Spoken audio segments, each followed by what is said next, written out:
Bien, buenos días hermanos. Por la gracia del Señor vamos a tener ahora esta clase de escuela dominical que también cada domingo el Señor nos permite tener y donde podemos ahora con libertad, ¿no es cierto?, escoger un tema para que nos presida, para que también el Señor nos hable a través de él. Y previo a tener la lectura del pasaje que vamos a considerar en esta mañana, vamos a tener una palabra más de oración.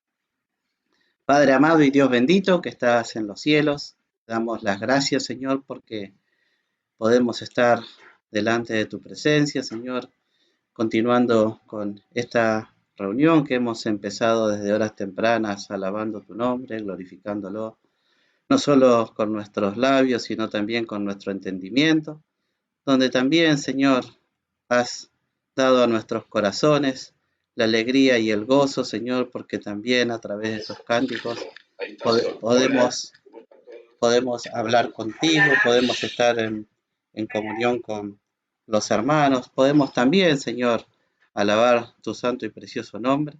Y así ahora también, Señor, dispuestos a leer tu palabra, Señor, la cual es viva y eficaz, la cual has dejado escrita, Señor, para que nosotros, tus hijos, podamos recurrir a ella y encontrar allí enseñanzas, tus ordenanzas, tus mandamientos, tu guía, tu dirección, pero también para aquellos que todavía, Señor, no te conocen, puedan también ver que hay un plan de salvación a través de la obra de nuestro amado Salvador Cristo Jesús, el cual os invita, Señor, a todo hombre a que se arrepienta de sus pecados y puedan creer en Él para formar precisamente parte de su familia.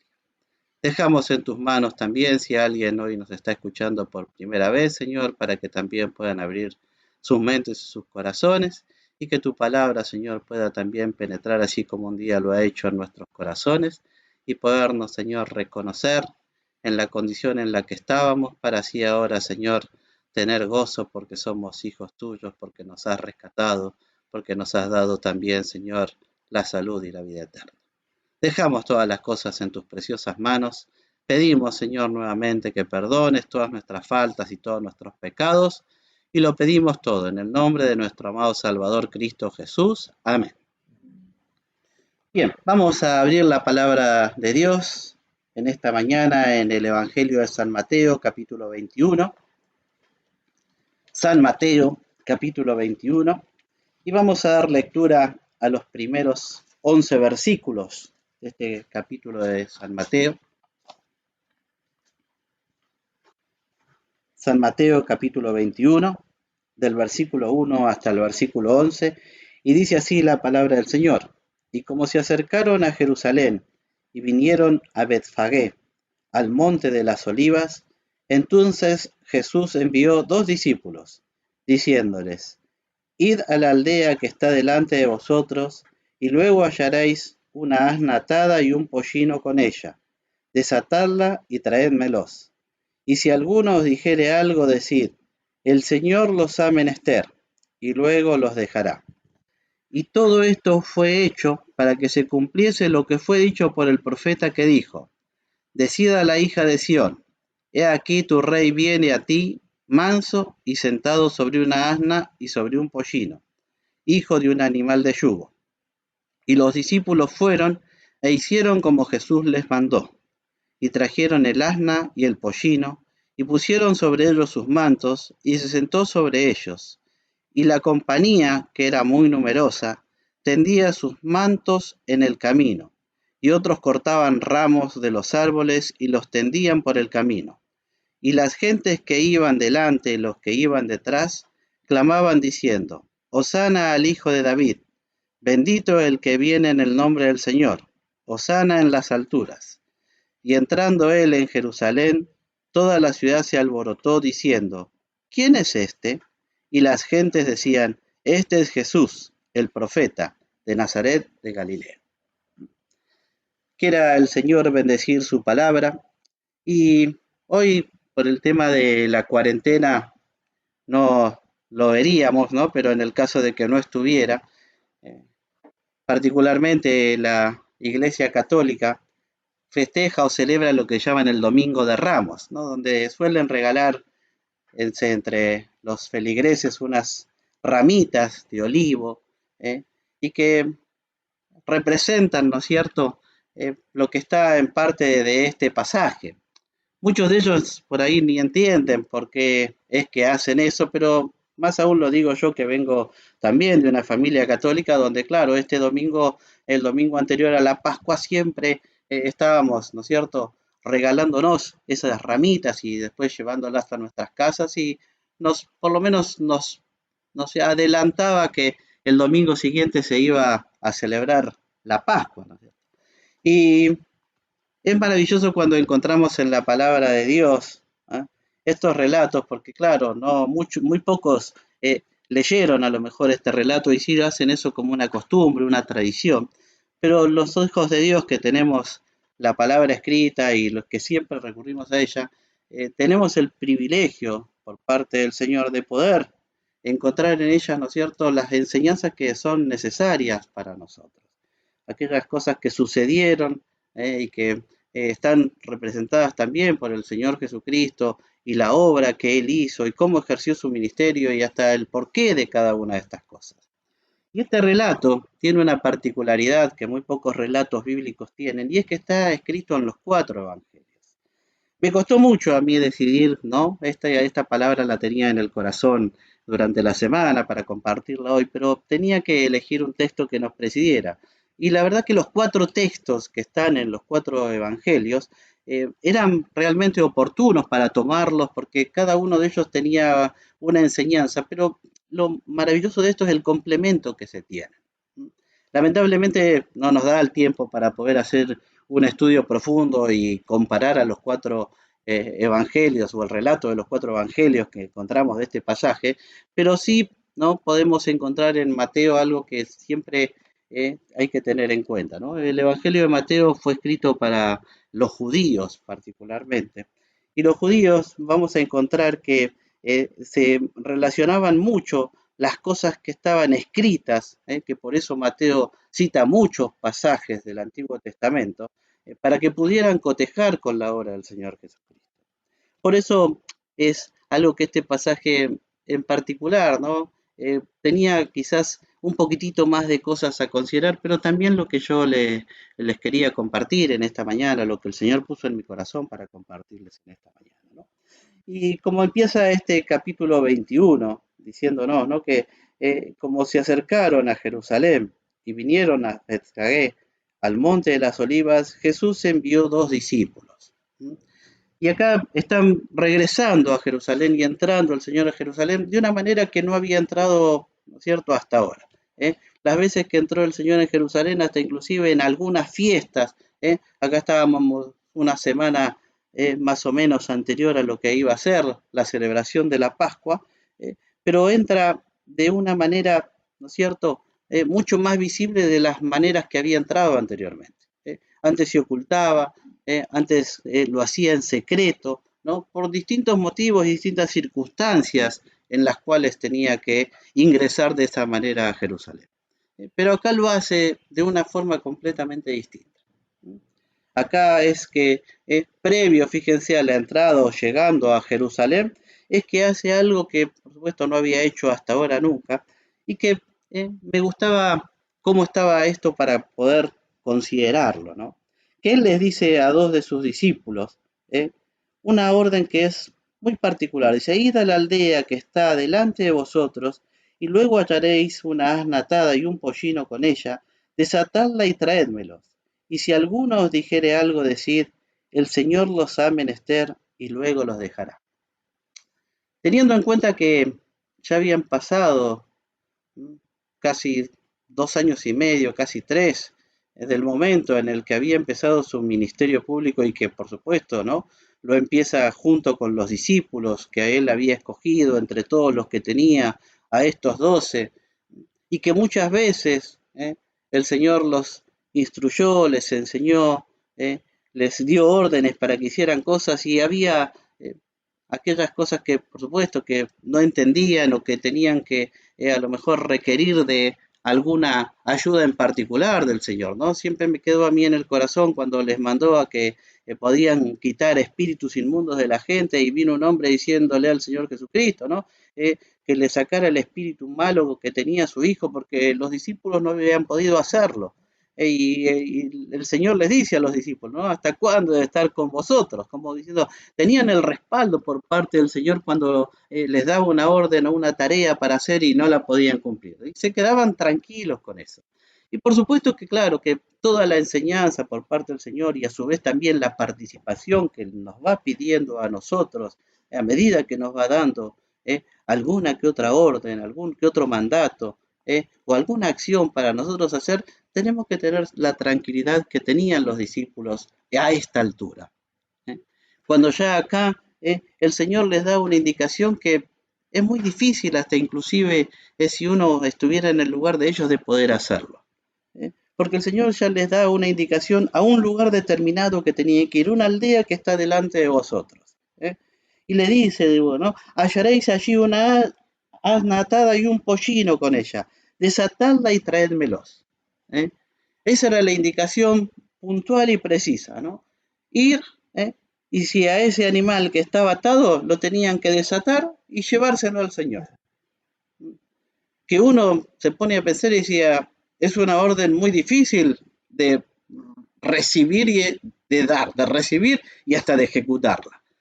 ¿Cómo voy a ir a tomar algo que no es mío? ¿Cómo voy a ir a traer algo sin, aunque sea pedir permiso? Porque el Señor no les dijo, vayan y pídansela al dueño, que podría haber sido a lo mejor lo más lógico y lo más tranquilizante para los discípulos que mandaba hacer esto. Pero quería destacar esto en particular, porque empieza a mostrar acá cómo estaba ya el corazón de los discípulos, cómo los va preparando. Si bien todavía faltaba algo importante que tenían ellos que recibir, como las últimas enseñanzas del Señor en particular, ¿no? Que se producen en el aposento alto y los vamos a encontrar en Juan capítulo 13 al 16, todas aquellas últimas indicaciones que les da.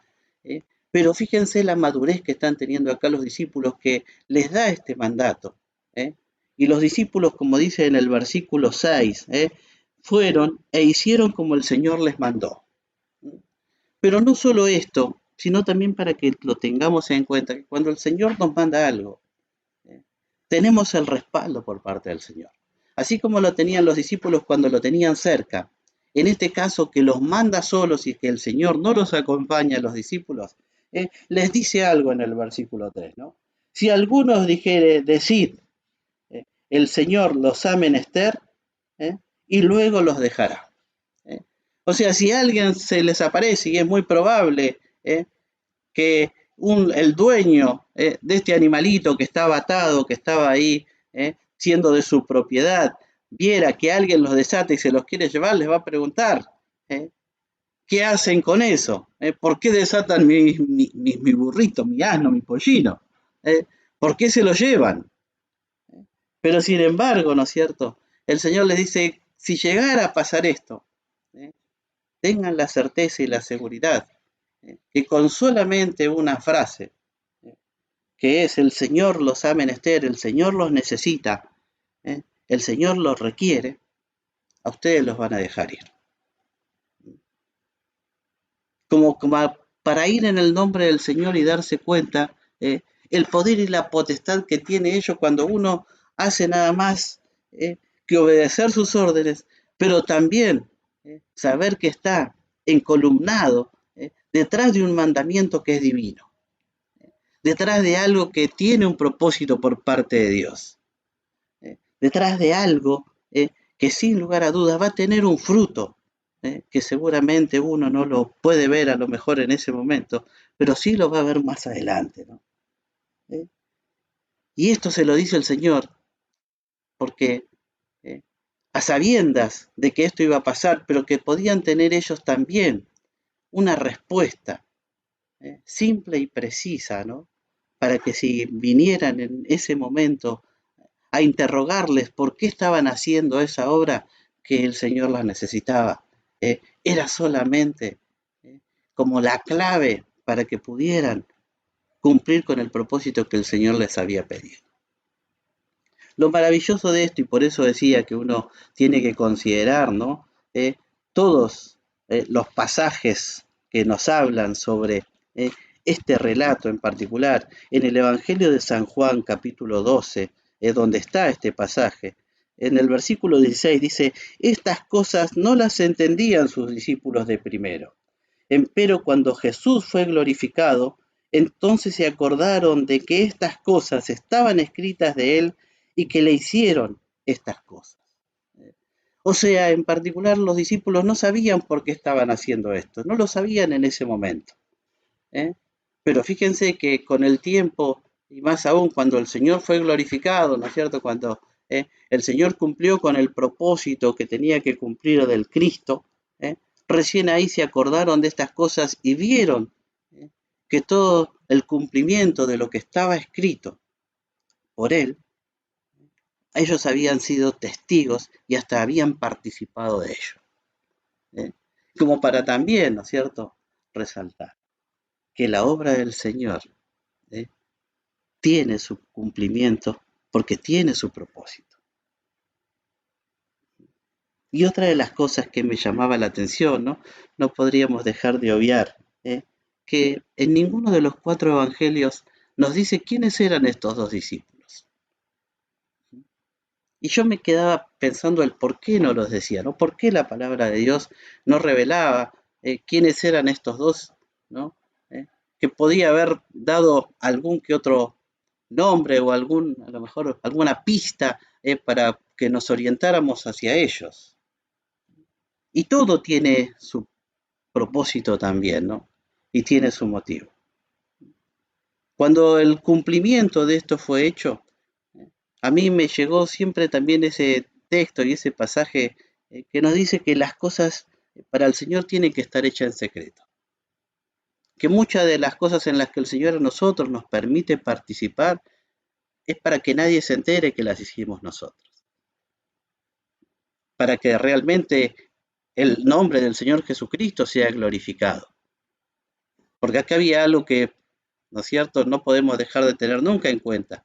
Y fue las palabras que tenían que decirle si alguno les trataba de impedir llevarse esos animalitos, ¿no? El Señor es menester. El Señor los necesita. El Señor requiere de esto. Y este es el mayor regalo, la mejor recompensa que nos puede dar Dios cuando su palabra es cumplida, cuando nos manda a hacer algo y después que nosotros lo hicimos tenemos este regalo precioso de que se puede ir en el nombre del Señor y que las cosas se hicieron. Pero también, ¿no? Cuando leemos el versículo 4 y el versículo 5 dice, y todo esto fue hecho para que se cumpliese lo que fue dicho por el profeta. O sea, todo esto para que veamos también que hay una palabra que está escrita, que está dada por Dios a través de los profetas y que tiene un valor que es importantísimo, que no la podemos dejar de tener en cuenta en ningún momento. Por eso la Biblia hay que leerla de punta a punta. Hay que considerarla en su integridad. Hay que discernirla, meditarla, tenerla en cuenta siempre y hasta como también no escuchábamos en un mensaje ayer, leerla, oírla, pero también guardarla en nuestro corazón. Y aquello que está guardado nos sirve para que en el momento que sea oportuno lo podamos usar. Cuando guardamos algo es porque lo tenemos protegido, pero también porque lo tenemos a mano, ¿no? De acordarnos, ¿no? Aquello que pusimos en un determinado cajón o en un determinado mueble, para ir directamente a ese lugar y buscarlo y entonces sí, darle el uso que uno le tiene que dar. Lo mismo es con el guardar la palabra. Y más aún, cuando el Señor Jesucristo, que es aquel al que nosotros tenemos que mirar, tenemos que tener delante de nosotros para seguirle, es el que da el cumplimiento a la palabra. Dice tan simplemente, ¿no es cierto?, este versículo 4, y todo esto fue hecho para que se cumpliese lo que fue dicho por el profeta. El profeta Zacarías, que en Zacarías capítulo 9, versículo 9, dice algo más que esto que relata acá Mateo. ¿eh? Porque acá dice, decid a la hija de Sión, he aquí viene tu rey, he aquí tu rey viene a ti, manso y sentado en una asna y sobre un pollino, hijo de animal de yugo. Y fíjense que Zacarías 9:9 dice algo mucho más extenso todavía. Dice, ¿no? Alégrate mucho, hija de Sión, da voces de júbilo, hija de Jerusalén. He aquí tu rey vendrá a ti. Y dice, justo y salvador, humilde y cabalgando sobre un asno, así sobre un pollino hijo de asna. Hay tres características, más allá, ¿no? De la alegría que tenía que tener, ¿no es cierto?, la hija de Sión, y de las voces de júbilo que tenía que dar, que son cosas que vamos a ver que se manifiestan. ¿eh? Pero cuando habla de aquel que iba a venir sentado, dice tres características, ¿no? Justo, salvador y humilde. Que también vemos esas características en el Señor Jesucristo. Entrando acá, ¿no? Que solamente en el versículo 5 de Mateo nos dice manso y sentado sobre una asna. Como para que también tengamos en cuenta los atributos con los que iba a entrar y que iban a ser manifestados de una manera tan clara, tan evidente y con un mensaje para todos aquellos que estaban en aquel momento previo a la celebración de la Pascua en Jerusalén y que podían ser ellos testigos de algo que realmente, si lo consideraban y lo tenían en cuenta, las voces de júbilo que daban hubiesen quedado mucho más grabadas en sus corazones. Porque, ¿no? Cuando los discípulos le traen estos animales, versículo 7, dice, no, le trajeron el asna y el pollino y pusieron sobre ellos sus mantos y se sentó sobre ellos. Y acá es donde empieza esto que se conoce, ¿no es cierto?, entre nosotros como la entrada triunfal.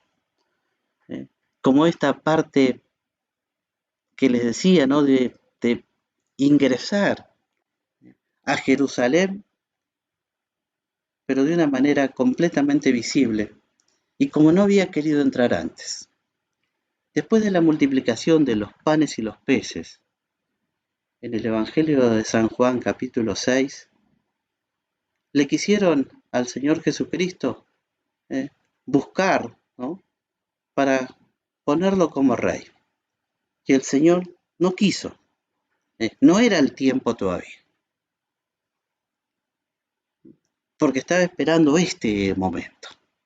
Este momento en el cual, ¿no?, uno hasta considera, ¿no?, porque versículo 8 nos dice algo como para tener en cuenta, y la compañía que era muy numerosa.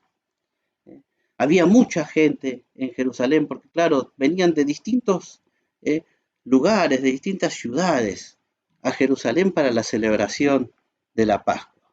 Y venían con anticipación, justamente, ¿no? Josefo, que es un historiador bíblico, decía que en el año 65 después de Cristo, más o menos en Jerusalén para estas fiestas, ¿no? Había tres fiestas en las que se reunían, pero particularmente para la fiesta de la Pascua, llegaban cerca de 2 millones de personas a Jerusalén. Se estima que más o menos, acá en el año 30 aproximadamente, de esta era, la cantidad de gente sería más o menos la misma. Podríamos ver un poco más, un poco menos, pero para tener una noción de la cantidad de pueblo judío que se reunía en ese momento en Jerusalén. Por eso dice que era muy numerosa. Y así es como el Señor inicia este ingreso a Jerusalén, donde empieza a recibir aquellas acciones por parte de los que estaban presentes ahí y que mostraban cuál era la consideración que tenían con el Señor Jesucristo en ese momento. No podían dejar de tener en cuenta, ¿no?, los milagros que había hecho. No podían dejar de tener en cuenta que hacía muy poquitito había resucitado a Lázaro, con todo lo que eso había también generado, ¿no?, por parte de los religiosos que estaban en contra de ellos y que hasta inclusive nos dicen, ¿no?, que muchos lo querían matar a Lázaro por la obra que había hecho el Señor. Pero esas cosas eran las que llamaron la atención al pueblo. No podemos dejar de tener tampoco en cuenta la clase de Mesías que estaba esperando el pueblo, la clase de Salvador que quería, ¿no?, ante el oprobio del gobierno romano ahí en Jerusalén, era que querían ser libres de eso. Y tenían que entender este mensaje de cómo el Señor estaba entrando. Por eso es que estaba profetizado ya también por Zacarías, ¿no?, por el Señor a través de Zacarías. Y se estaba cumpliendo esa palabra por el mensaje que el Señor estaba dando de la manera en que iba a entrar. Justo, salvador y humilde. Para que no dejaran de tener en cuenta esas tres características: justo, salvador y humilde. Porque la justicia divina era la que iba a demarcar una manera tan diferente a los juicios impartidos por el hombre. Porque no había otro Salvador, ni puede haber otro Salvador si no es a través de Jesucristo. Pero también, para la vista de todos y en diferencia a todo aquello que se podía considerar como una entrada triunfal de alguien al cual se tenía que vivar o alabar, y lo hiciera de esta manera y de esta forma. Por eso digo que había un mensaje en particular que tenían que entender y que lamentablemente, acaecidos los actos del fin de semana siguiente en la Pascua, nos dimos cuenta que no lo entendieron. Gracias a Dios que el Señor a muchos de nosotros nos mostró esta gran diferencia entre lo que veían los judíos en aquel momento y lo que realmente nosotros teníamos o tenemos que ver. Cuando uno lee en Juan capítulo 1, a los suyos fueron y los suyos no la recibieron. Y acá vemos, ¿no es cierto?, que esta compañía muy numerosa tendía sus manos en el camino y otros cortaban ramos de los árboles y los tendían por el camino. Era una recepción que le estaban haciendo. Pero fíjense que no se refiere a eso Juan, y nunca podríamos considerar un texto fuera de todo lo que es el contexto bíblico. Había un propósito por el cual el Señor había ido a lo suyo, que lo suyo era rescatar a todo aquel que se había perdido, a todo aquel pecador en arrepentimiento. Pero los suyos, que eran los judíos, no la reconocieron de esa manera. La reconocían de esta, mostrándonos qué era lo que tenían acá en el corazón, más allá de las cosas que gritaban, ¿no? Porque fíjense que el Señor iba en medio de toda esta gran compañía, ¿no? Versículo 9 dice, y las gentes que iban por delante y los que iban detrás, estando en el medio de ellos, todos aclamaban diciendo, Hosana al Hijo de David, bendito el que viene en el nombre del Señor, Hosana en las alturas. Una voz muy vivaz y muy, hasta inclusive, ¿no?, de alabanza, que por supuesto que está en el Salmo 118, versículo 25, ¿no? Oh Jehová, salva ahora, que es lo que significa Hosana, salva ahora, te ruego, oh Jehová, ruego te hagas prosperar ahora, bendito el que viene en el nombre de Jehová, desde la casa de Jehová os bendecimos. O sea, hasta con una expresión santa y divina es que recibían o acompañaban al Señor.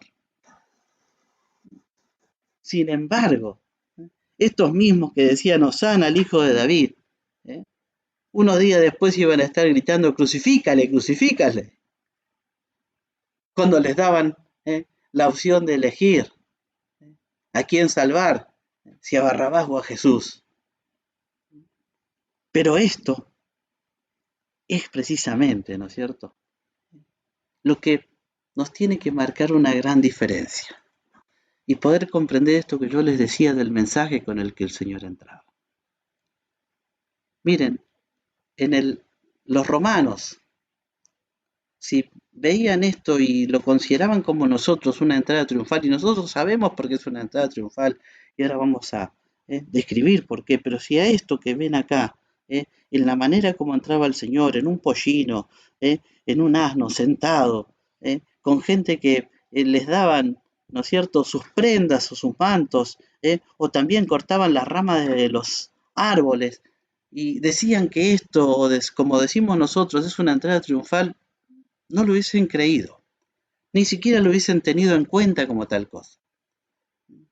Cuando el emperador romano volvía de una batalla, de una guerra donde ellos ganaban y donde hacían una entrada triunfal, lo primero que mostraban delante de todo en ese transitar eran los despojos y los tesoros que les quitaban a los enemigos. Atrás de ellos venían aquellos hombres a los cuales también habían tomado prisioneros, con los cuales se habían enfrentado. Después el despliegue de todo su ejército. Y por último, en un carro majestuoso, recién aparecía el emperador. Por supuesto, ¿no es cierto?, tirado por caballos, de alguna manera también digo majestuosa, ¿por qué? Porque era algo dorado y llamativo, y donde todos hacían algo similar a lo que hicieron acá. Vivaban sus nombres y hasta inclusive, ¿no?, con frases triunfantes los recibían. Todos contentos y felices y con mucha algarabía. Y duraba, ¿no es cierto?, eso, por supuesto, un montón de tiempo y horas. ¿Por qué? Porque realmente había sido algo para darle, ¿no es cierto?, el honor y la honra a todo aquel ejército que había batallado y que había ganado. Pero particularmente para decir, esta es una entrada triunfal. Pero ese era un mensaje completamente distinto. ¿Por qué? Porque se mostraba el poderío que se podía llegar a tener sobre otros hombres. Acá el Señor entra en un pollino, porque nada tenía que ver con una condición bélica, ni con un triunfo como estaban acostumbrados a triunfar aquellos que iban y batallaban en guerras, sino en un símbolo de paz.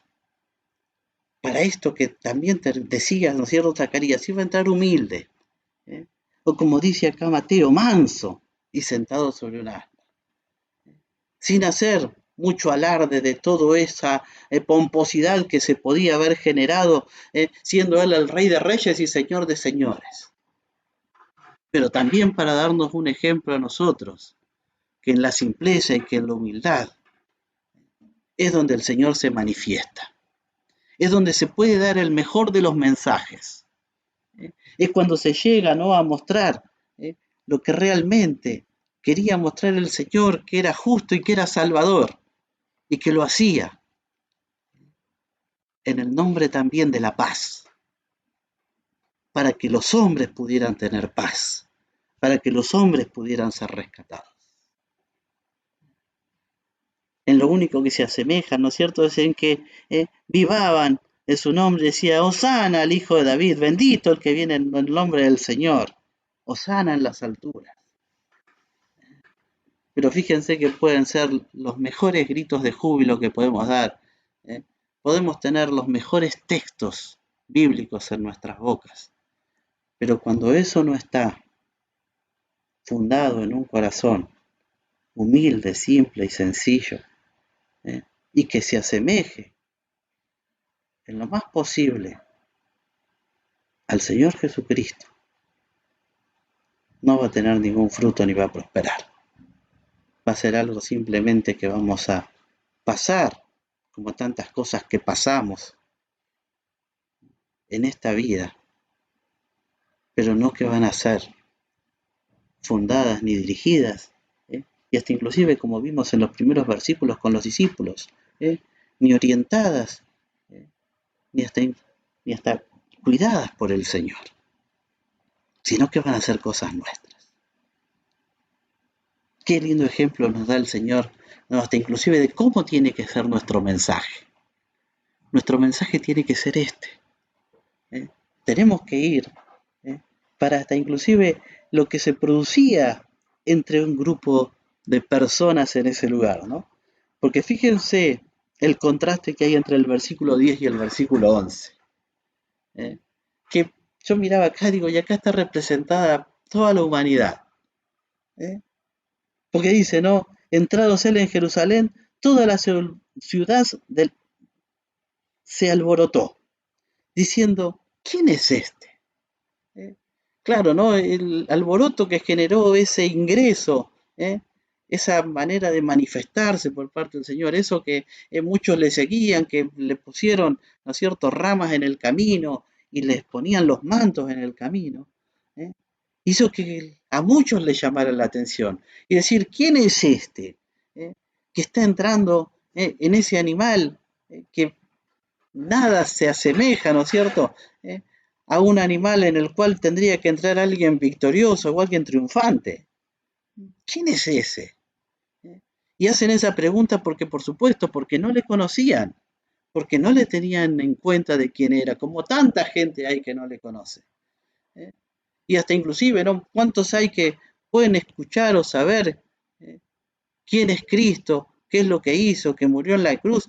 Y más aún cerca de estos días en los cuales, ¿no?, se celebra o se va a celebrar lo que se llama la Semana Santa, o en Navidad, donde también muchos se los recuerdan por su nacimiento, y que se tiene en cuenta, pero es una pregunta que uno se tiene que hacer, ¿quién es este? ¿Quién es al que, ¿no es cierto?, tantas personas estaban tan pendientes de ese ingreso, que tantas personas hacían cosas que no habían hecho hasta ahora y que lo recibían de esta manera? ¿Quién es alguien que se merecía una cosa como esta? Y estaban, por supuesto, en otra sintonía completamente distinta del otro grupo, de otros grupos que sí sabían quién era. Y esto es para que realmente, amigos, si estás escuchando hoy esta palabra, te des cuenta que hay muchos que se hacen esta pregunta de quién es, pero también por la gracia de Dios, no por aquel regalo dadivoso que da Dios a los hombres. Muchos también estamos en el versículo 11 que sabemos quién es este Jesús. Pero lo sabemos ¿por qué? Porque también un día nosotros no lo sabíamos y preguntábamos quién era, de alguna manera similar a esta. ¿Qué es lo que hizo y por qué es que tanta gente está o se encolumna detrás de algo que se llama cristianismo? ¿Por qué se reúnen y se encuentran en una iglesia o en un templo y se ponen a leer la Biblia? ¿Por qué todos están contentos y alegres y felices de decir que son cristianos y que son hasta inclusive hijos de Dios? Son preguntas que muchas veces te podés llegar a hacer porque quizás nunca te mostraron realmente cuál es la obra que hizo el Señor Jesucristo. ¿Y quién es este Jesús de Nazaret de Galilea? Este hombre que entró de esta manera a Jerusalén, pero así como verdadero hombre, también es verdadero Dios, porque Él vino de las glorias celestiales a esta tierra para anonadarse, para ponerse en esa posición tan mínima como la de cualquiera de nosotros, tomando la forma de hombre, para cumplir, como decíamos en el versículo 5, ¿no es cierto?, con toda la palabra de Dios, con aquello que Dios ya había establecido que tenía que pasar, donde en obediencia al Padre y en santidad, siendo tentado en todo, pero sin pecado, llegó a la cruz, donde lo iban a juzgar injustamente, a matar injustamente, porque nada malo había hecho en su vida, pero que lo hizo para el cumplimiento de la palabra de Dios, pero también para rescatar a todo aquel que en Él cree, que no se pierda, pero que tenga la bendición de tener la vida eterna. Tan simple y tan sencillo es lo que Dios le propone a los hombres para que digamos que podemos conocer al Señor, que podemos conocer a este Jesús, que sabemos quién es. ¿Eh? Y es aquel que es el único camino que tenemos los hombres para poder llegar a Dios. Es el único que nos puede rescatar de la vida que tenemos y que está destinada a la perdición para darnos un lugar también en las glorias celestiales. Y solamente lo que nos requiere a nosotros, a los hombres en general, sin que haya ninguna distinción por ningún tipo de naturaleza diferente entre la raza humana, es que vayamos a Él pidiéndole perdón por nuestros pecados, pidiéndole que nos perdone por las cosas que hicimos y donde nos permite también que cada uno, en esa visión retrospectiva que cada uno tiene y que sabe de las cosas malas que hizo, de las cosas que desagradan a Dios, de las cosas en las cuales no podemos tener la mínima participación con los santos, Él nos lo perdona. Porque perdona todo pecado que el hombre haya hecho, pero lo perdona siempre y cuando creas en Él. Y creas en Él de una manera diferente. No de esta simplemente de un hecho histórico que pasó como muchos creen. No porque tengas a lo mejor colgado un crucifijo o te puedas adjudicar el nombre de cristiano, con eso alcanza. No, creer en Él es tener inclinado tu mente, tu corazón y tu entendimiento hacia una obra maravillosa que Él hizo en la cruz del Calvario, que santamente entregó su vida, y que vos entiendas, como un día lo entendí yo, que lo único que Él hizo fue una manifestación de amor, porque ese era mi lugar, porque ahí tenía que estar yo, porque mis acciones, mis pecados, las cosas malas que hice en mi vida, alcanzan y sobran hasta inclusive para merecer un castigo. Pero te vuelvo a decir, en el nombre de Él lo perdona todo. Y esto es lo que hace que nosotros nos quitemos un peso de encima que no me lo puede sacar nadie. ¿Quién podía sacarme a mí aquello que me acongoja en el corazón y que me tenía triste o angustiado, si no era el perdón de Cristo? ¿Quién podía sacarme a mí las cosas íntimas que uno tiene y que nadie sabe ni nadie conoce, y que sabemos que estamos esperando la oportunidad para que se manifiesten? Y si no se manifiestan, es porque también interviene Cristo. Y esto es lo que también muchas veces es conocido como la tentación. Aquello que se va almacenando en nuestro interior y que solamente está esperando la oportunidad para que eso se desarrolle. Pero también el Señor te lo perdona, siempre y cuando, vuelvo a decirte, creas en Él y creas de esta manera integral, creas de esta forma en la cual es tan maravilloso que uno después comprende que hay fiesta en los cielos por esa decisión que uno toma. Miren la importancia que nos da el Señor a cada una de las personas que vivimos en esta tierra, porque con cada una tiene Él un encuentro personal, porque a cada una llega de la manera en que les tiene que llegar, para que si alguna vez también vos como parte de este pueblo preguntaras quién es este, y qué es lo que hace, y por qué todo esto que hacemos y con lo que queremos llegar y que queremos participar, y es porque no queremos que nadie se pierda la oportunidad de tomar la decisión que es correcta. porque esa depende pura y exclusivamente de ti, amigo, como un día dependió de mí y como dependió de tantos otros que estamos también ¿eh?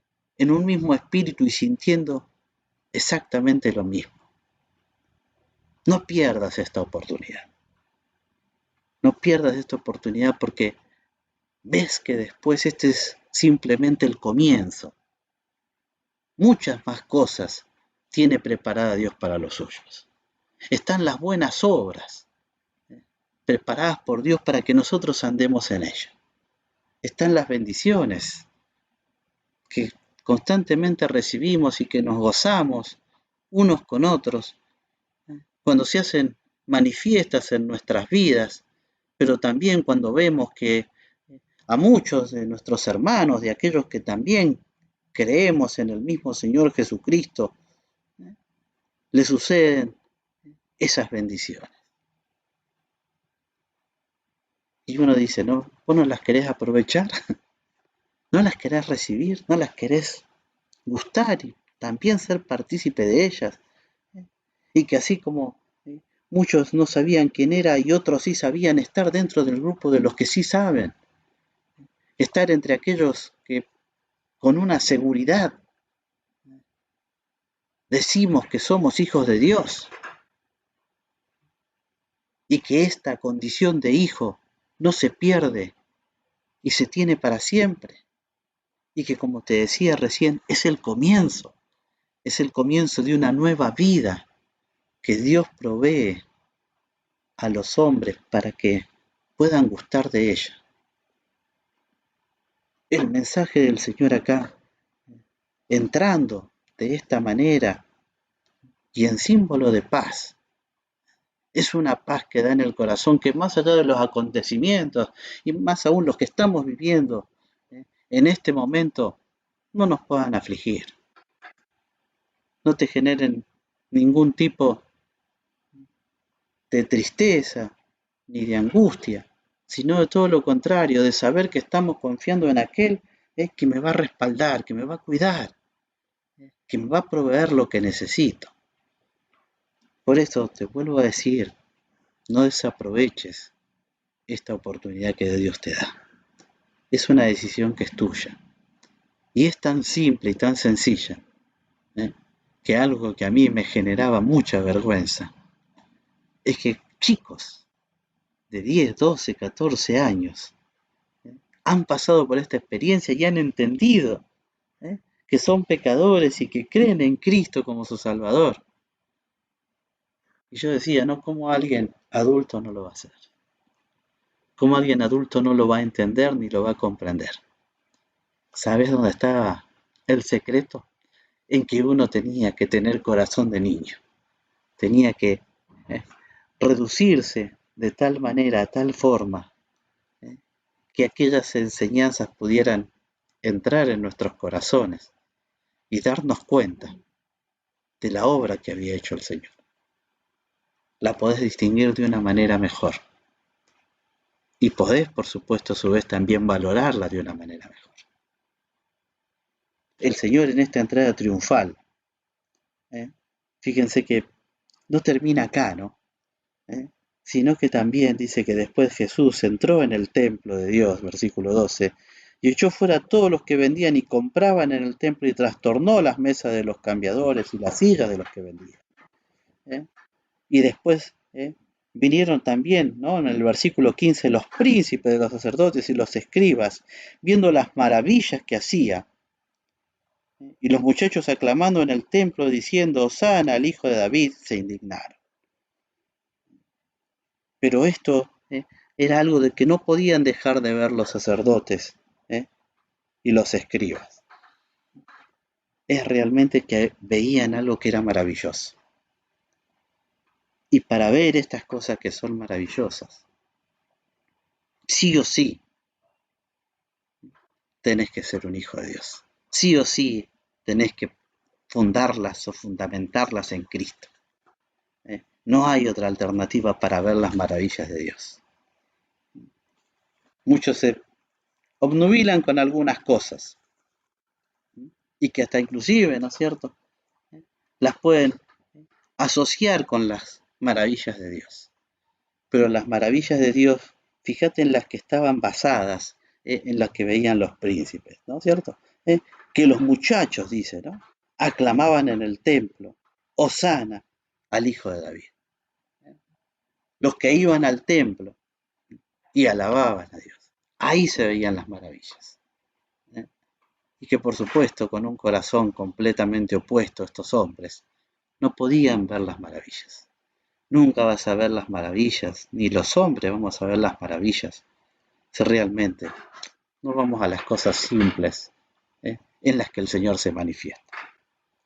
Y fíjense, ¿no? Se manifiesta en esto que dice el final del versículo 16, de las bocas de los niños y de los que maman perfeccionaste la alabanza.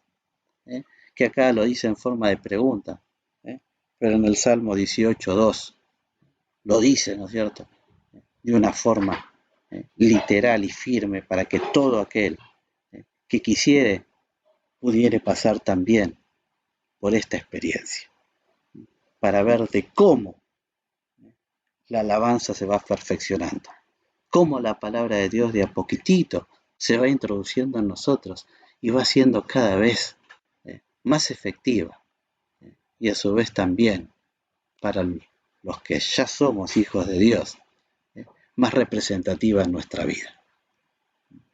Necesitamos esa palabra y esa palabra es la que, gracias a Dios también y pese a estas circunstancias, todos los días la recibimos. Lo importante, ¿saben qué es? Es no desaprovecharla. Como la desaprovecharon, ¿no es cierto?, esta gran parte del pueblo de Israel, que le dijo, ¿no es cierto?, Hosana el que viene en el nombre de David, ¿no es cierto? Hosana el que viene en el nombre, bendito el que viene en el nombre del Señor. Pero, ¿de qué les sirvió? Si cuando tuvieron que realmente fundamentar eso en sus vidas, muchos se dieron vuelta.